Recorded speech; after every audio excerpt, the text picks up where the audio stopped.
Sir William Regal.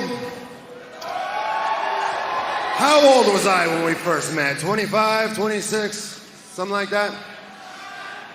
Back then I was young and full of piss and vinegar. I didn't have crippling arthritis yet. I could move around pretty good. I really thought I knew it all. I really thought I had it all figured out, and I loved to talk trash, as you remember. I kept running my mouth over and over. I wanted to be just like you, feared and respected. I wanted to be a real top guy in professional wrestling. So to prove myself to you, to get my respect, I tried to pick a fight with you. And that did not go well. That did not go well at all. You tortured me. You physically tortured me, brutalized me, kicked the hell out of me. And it pissed me off because I found out exactly where I was on the food chain. And it drove me to work harder and train harder and to grow and evolve and one day come back and get my revenge. And when I got another shot at you, I made it count. If you remember, I knocked you out with a knee to the face and ripped your ear off the side of your head. You do remember that.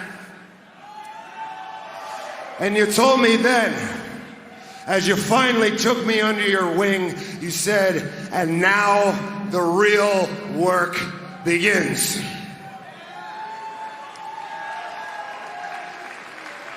Now, who does that young, impetuous kid remind you of, Sir William? MJF. It reminds us of young Maxwell Jacob Friedman, whom I will face at Full Gear for the AEW World Championship.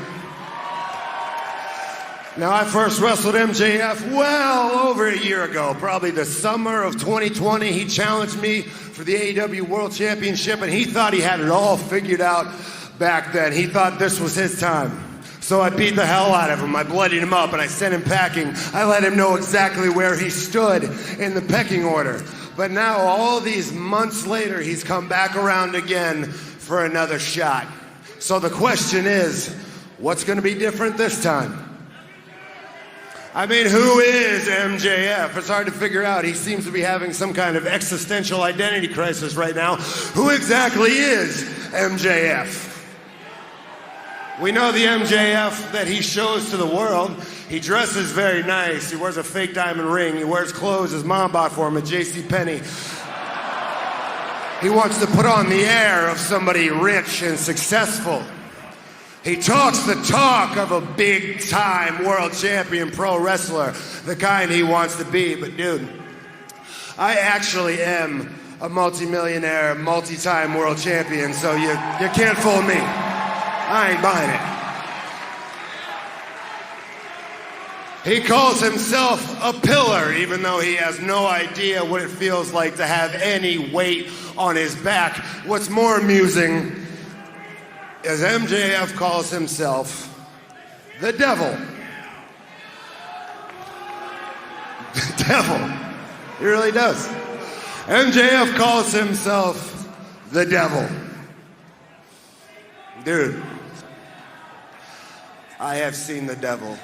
I have met the devil. I have looked into his eyes.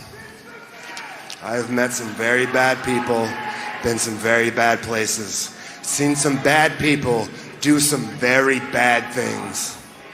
And dude, you are not that. You are not that at all. Now I want you, as William Regal wants you, to fulfill your potential one day and put this company on your back. We are, after all, teachers. You can do your song and dance in the lead up to Full Gear. You can talk your trash, do your dog and pony show. I'm not worried about that at all. I'm worried about what you got in your guts, because I'm going to bring it out of you. When you step into the ring in your hometown in Newark, New Jersey at Full Gear, just remember one thing. Everything you've done up to this point has been easy.